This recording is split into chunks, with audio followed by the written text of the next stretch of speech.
जय हिंद साथियों, इस प्रकार के प्रश्न आप जो देख रहे हैं बोर्ड पे, रेलवे हो, एसएससी हो या कई भी एग्जाम अगर बिहार में भी दे रहे हैं या अदर स्टेट में भी एग्जाम दे रहे हैं, सेंट्रल गवर्नमेंट की भी दे रहे हैं, तो भर भर के एग्जाम में आपको इस प्रकार के प्रश्न पूछे जाते हैं। मैं आपसे वादा करता हूं इस टाइप के प्रश्न, दो टाइप के प्रश्न होते हैं और मैं दोनों कॉन्सेप्ट आपको बताऊंगा और आप इस 7 से 8 मिनट या 10 मिनट के वीडियो में आप ये 2 नंबर लेके जाइएगा। तो वीडियो में बने रहिएगा। चलिए स्टार्ट करते हैं। क्वेश्चन सबसे पहले आप देखिएगा, स्क्रीन पे लगा हुआ है। कोई व्यक्ति 10% मुनाफा लेकर एक वस्तु बेचता है। यदि उसने इस वस्तु को 10% कम मूल्य पर खरीदा होता एवं 3 रुपया अधिक लेकर बेचा होता तो 25% का मुनाफा होता।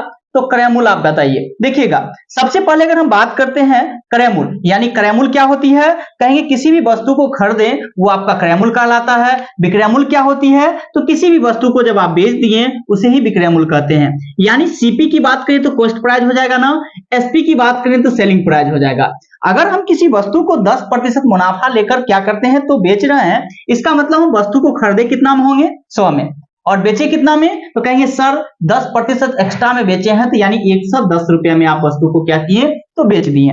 फिर कहा गया यदि इस वस्तु को 10% कम मूल्य पर खरीदा होता, यानी पहले वस्तु को आप 100 रुपए में खरीद रहे थे, अब वस्तु को 10% कम में खरीदेंगे, यानी 100 का 10% जब आप कम करेंगे तो कितना रुपया मेरे दोस्त खरीदेंगे, कहेंगे 90 रुपया में। कितना में, 90 रुपए में खरीदेंगे।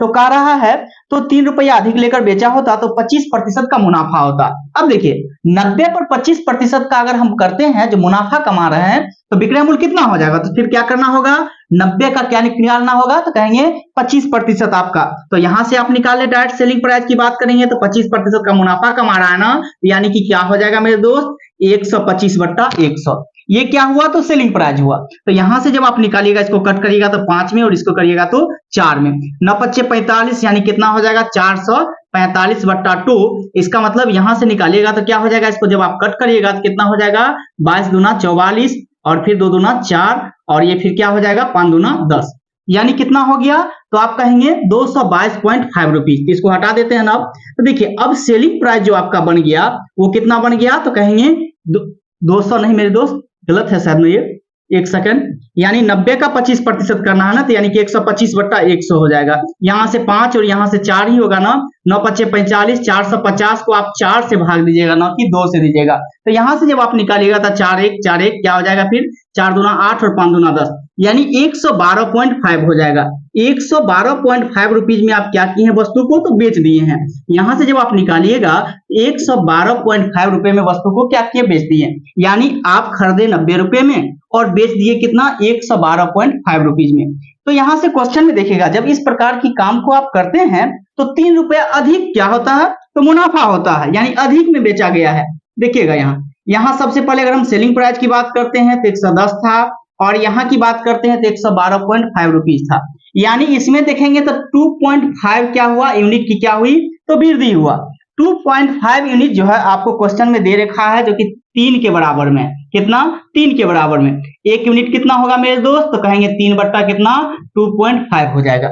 और यहां से आपको कहा गया क्रय मूल्य निकालने के लिए, क्रय मूल्य कितना माने हैं, तो कहेंगे 100 रुपीज माने हैं ना, यहां से जब आप 100 से गुना कर देंगे यही आपका क्रय मूल्य हो जाएगा और इसको दशमलव को उड़ाइएगा, यहाँ 0 चढ़ाइएगा, यहां से जब आप निकालिएगा तो ये 40 हो जाएगा और 4 × 12 हो जाएगा, यानी क्रय मूल्य जो वस्तु का हो जाएगा 120 रुपीज हो जाएगी। तो इस प्रकार के प्रश्न आपको जो है हर एक एग्जाम में आते हैं। एक प्रश्न मैं आपको देता हूं और आप बना करके कमेंट करने का प्रयास करिएगा।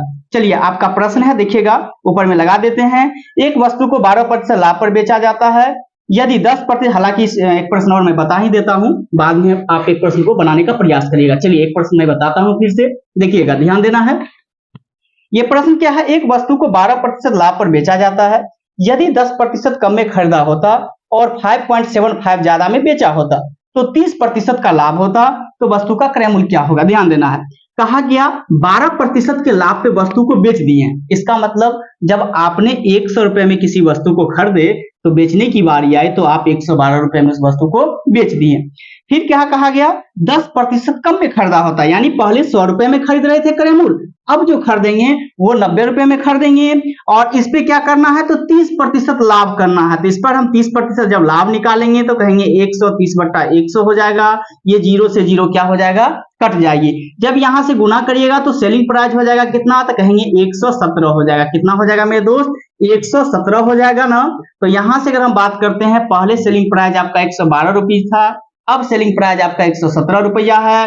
कितना का अंतर हुआ, तो कहेंगे सर 5 यूनिट का अंतर हुआ। और 5 यूनिट जो है आपको क्वेश्चन में दे रखा है 5.75 रुपीज के बराबर है। तो आप कहेंगे 1 यूनिट का वैल्यू कितना होगा, तो 5.75 बट्टा क्या हो जाएगा, 5 हो जाएगा।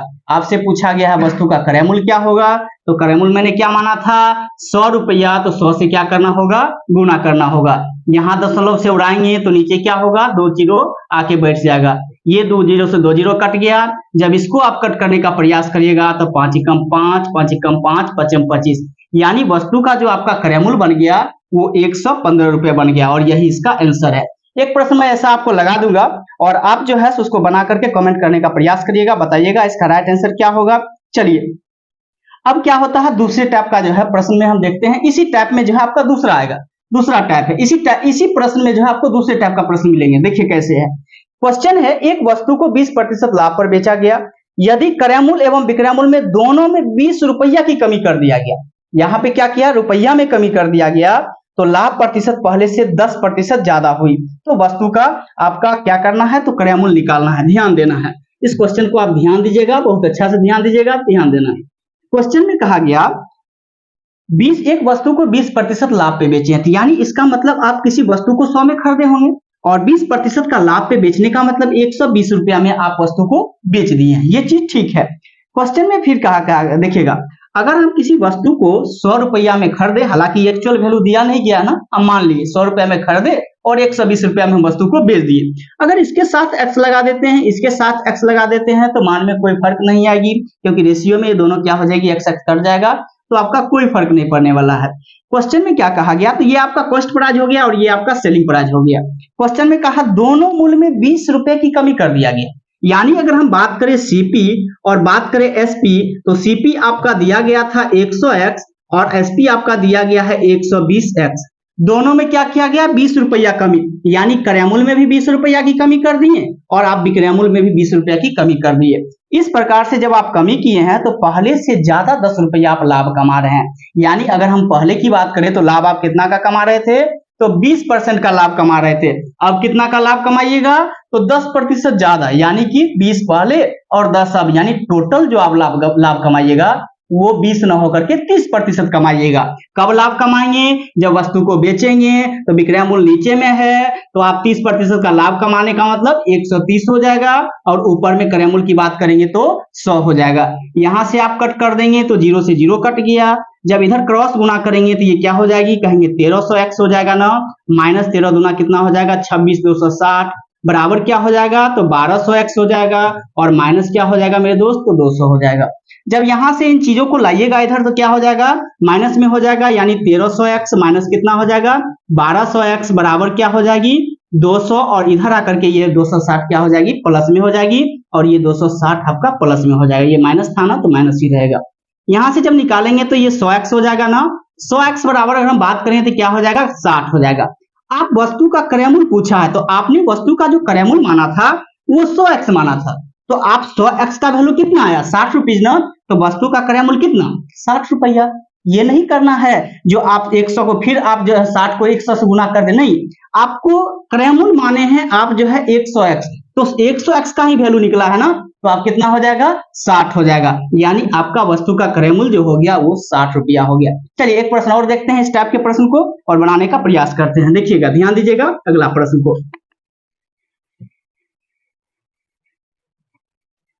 अगला प्रश्न है, देखिएगा, एक आदमी किसी वस्तु को 25% लाभ पर बेचता है। यानी कोई आदमी है एक वस्तु को 25% लाभ पे बेचता है। अगर उसने इसे 900 रुपए कम में खरीदा होता और 900 रुपए कम में बेचा होता तो उसे 5% अतिरिक्त लाभ होता है। यानी 5% अतिरिक्त लाभ का मतलब ये होता है मेरे दोस्त, यानी पहले से जो हम लाभ प्राप्त कर रहे थे उससे भी एक्स्ट्रा, तो 5% अतिरिक्त लाभ प्राप्त होता है। तो वस्तु का क्रय मूल्य ज्ञात करिए। तो देखिए, पहले तो आप 25% लाभ कमा रहे थे ना, अब 5% अतिरिक्त कमाइएगा तो कितना, बाद में 30% का लाभ कमाइएगा। तो शुरू में देखते हैं, एक वस्तु 25% लाभ पर किसी वस्तु को बेचता है, यानी उन्होंने मान लेते हैं 100x में खरीदा होगा किसी वस्तु को। 25% लाभ पे बेचने का मतलब क्या? कहेंगे सर एसपी जो होगा 125x हम लिख सकते हैं, यही चीजें होगी ना। तो कह रहा अगर उसने 900 रुपया कम में खरीदा होता और 900 रुपये कम में बेचा होता। अगर हम सीपी और एसपी की बात करेंगे तो सीपी आपका 100x है और एसपी आपका 125x है। अगर आप यानी खरीदते टाइम 900 रुपया कम में खरीदे होते और बेचते टाइम 900 रुपया कम में बेचे होते तो अब जो आपको लाभ प्राप्त होता 5% अतिरिक्त लाभ प्राप्त होता। यानी कब? तो कहेंगे बेचते समय। और पहले कितना का लाभ प्राप्त हो रहा था? तो 25%। तो अब कितना लाभ प्राप्त होगा? कहेंगे 30%। कैसे? तो नीचे में हम लिखेंगे कितना? 130। यानी ऊपर में 100 ये क्रय मूल्य और ये विक्रय मूल्य, ऊपर में ये क्रय मूल्य नीचे में विक्रय मूल्य। यहां से जब हम कट करेंगे तो ये चीजें क्या हो जाएगी? 1300x हो जाएगा ना, माइनस कितना हो जाएगा? 117, यानी कितना? डबल जीरो है ना, तो डबल जीरो हो जाएगा। फिर इक्वल में हो जाएगी क्या? तो 1200 यानी 125 पर 10x माइनस कितना? 9000 हो जाएगा। यहां से जब हम निकालेंगे तो ये चीजें आ जाएगी 1300x माइनस क्या हो जाएगा?